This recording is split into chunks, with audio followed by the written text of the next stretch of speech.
Okay, so this is going to be Project 2 Excel, Project 2 Part 2, and not a whole lot of things in this section, but it does take a while because we're going to be doing quite a bit of work with formulas here. So mainly we're going to be entering some formulas. Okay, we're going to again use the AutoSum function, which we've previously used, and then use a few more shortcut functions, the average, maximum, and minimum functions. And again, which we've done before, we're going to copy some formulas and functions using that copy fill handle. Okay, so here's the spreadsheet, the worksheet where we left off from part 1, where we filled in our titles, our employee names, email addresses using that flash fill, and we have some dependents, hours worked, hourly pay rate, and hire date. So all of this area here is going to be filled using formulas or functions. Okay, so the first formula we're going to figure out is each employee's gross pay. So gross pay is money that you earn at work before any taxes are taken out. And the formula for that is going to simply be, we're going to take our hours worked and multiply by how much we get paid per hour, or the hourly pay rate. So the formula is going to be D, in this case, D4 times E4, and then all the way down. Okay?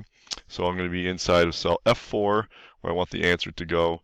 We know we always start with an equal sign. Okay? And you can enter a formula by typing the cell locations. So on my keyboard, I'm going to type D4. Okay, see it highlights D4. And I'm going to use the asterisk for multiplying. So find the asterisk. And then I can type in E4. Okay, or we can certainly point and click on the cells we want to include in a formula. So we have equal sign D4 times E4. Hit enter, and there's our answer. Okay, don't worry if your screen shows a slightly different number based on how many decimal points that you're showing. Okay, that's just a rounding error, that's a rounding difference. It's nothing wrong. Okay, so hours worked times hourly pay rate.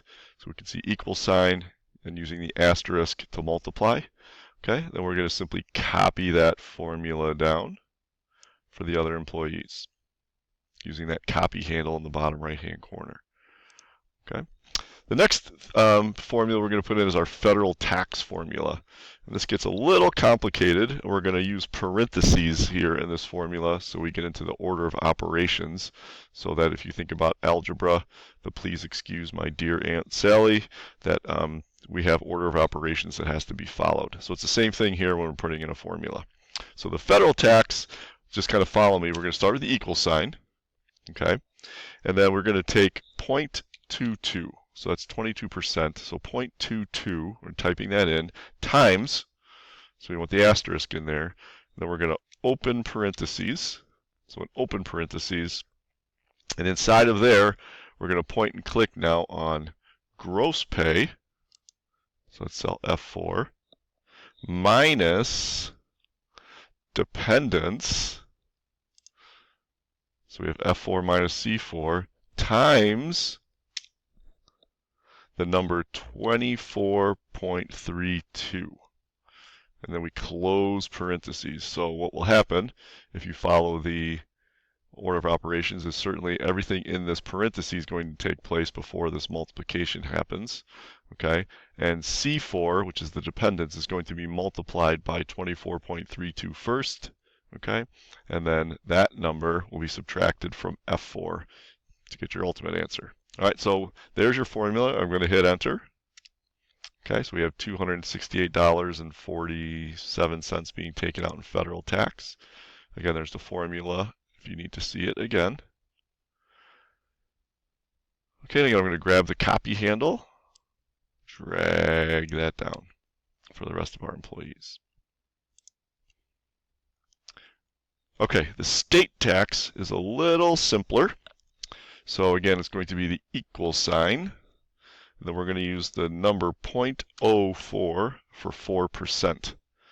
Okay, so 4%, and then we're going to just multiply that by your gross pay. Oops, I didn't hit the multiplication sign. Asterisk, sorry. 0.4 times your gross pay. So 4% of your gross pay goes to a state tax. So 0.04 times F4, enter. So a little more than $50. And again, we can copy that down for the rest of our employees. Okay, so our tax percentage. Really what we want to find out is our gross pay, okay, is what we make before any taxes are taken out. And then I just took out federal tax and I took out state tax. Okay, so these two numbers combined are being taken out of an employee's paycheck. So what percentage is that of the whole? Okay, so what percent of your gross pay is being taken out in taxes is what we want to find out. So the way we're going to do that is, again, we're going to start with the equal sign. Okay, and then right away we're going to open some parentheses. And then I want to add federal tax, so G4, plus state tax, which is H4. Then I'm going to close parentheses, but I'm not going to hit enter yet. So I'm going to combine those two numbers, and then I want to do divided by. So find that forward slash, then I'm going to divide that by gross pay. And that's going to let me know what percentage of my gross pay is being taken out in taxes. So I hit enter. Okay, we get a decimal because we haven't formatted a percentage yet. So a little more than 25% of this employee's paycheck is being taken out in taxes. All right, so we can copy that down for the rest. Okay, again, don't worry about decimal points. Some are 2, some much more than 2. Just kind of leave that be for now.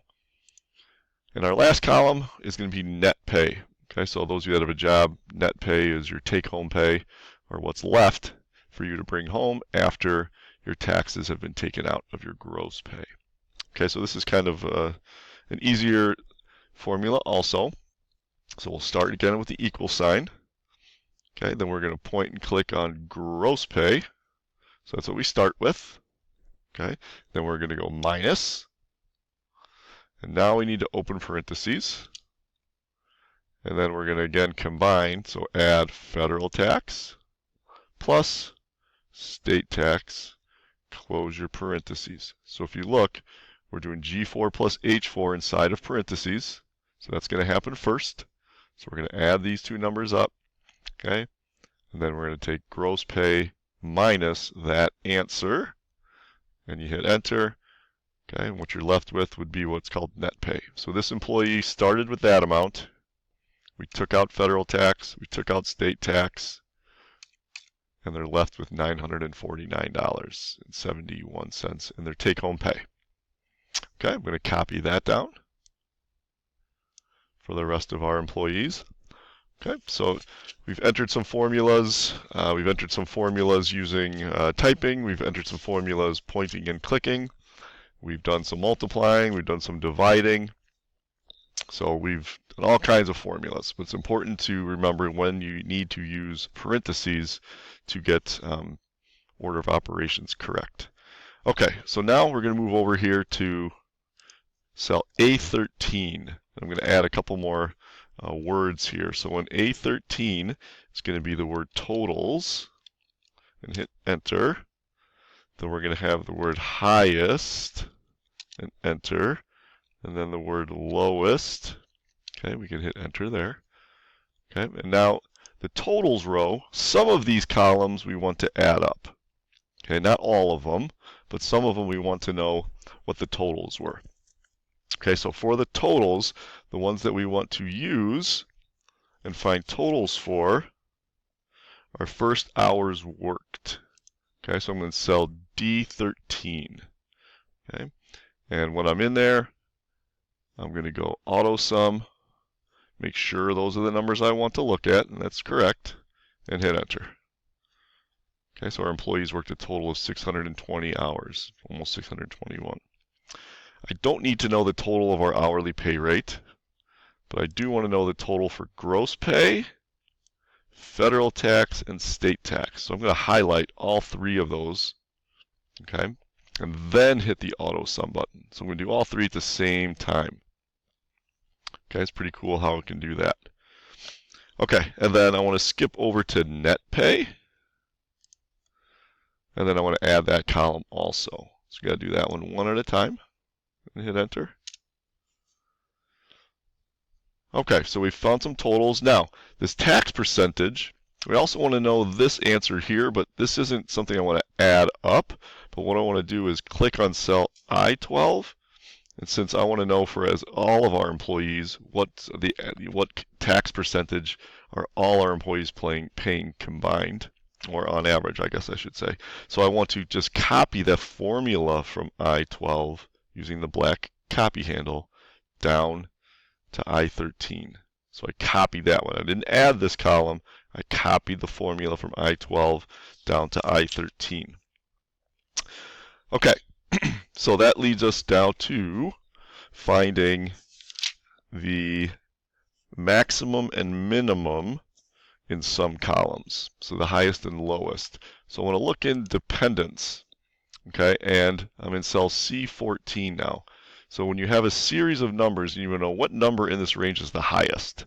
Okay, obviously I could just look and see that it's 3, but if there were, 10,000 numbers, it'll take you a little while to do that. So we have a function that can do that.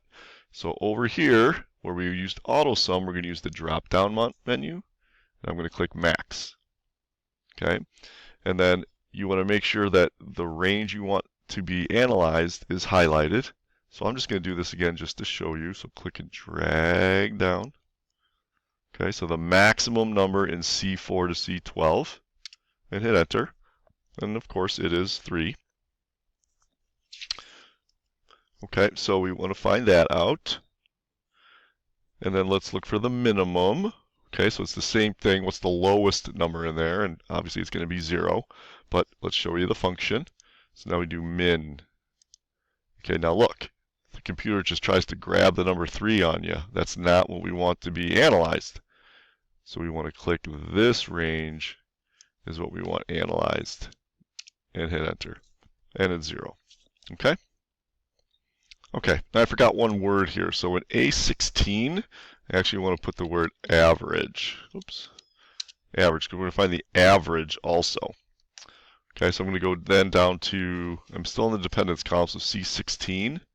Go back over to our functions and click average. Okay, now be careful. Only include the numbers that you want analyzed. So that's right there. Okay? So it's just C4 to C12 again, and hit enter. So our average is 1.22. Okay, so now I can copy that. I'm going to use the copy. Okay, so what I want to do is find as, if I go ahead and copy this across to everything except the date. Okay, and same for the lowest, the min, copied across to everything except the date. Okay, and then the average, everything except the date. Okay, so take a look. This is the spreadsheet. Again, don't worry about if your numbers aren't exactly the same, because you might have more decimal points or less decimal points. So it's just a rounding difference, but we'll clean that up in part 3. So we're going to obviously do some formatting to make this look a little bit nicer. But that's the end of part 2 for Excel Project 2.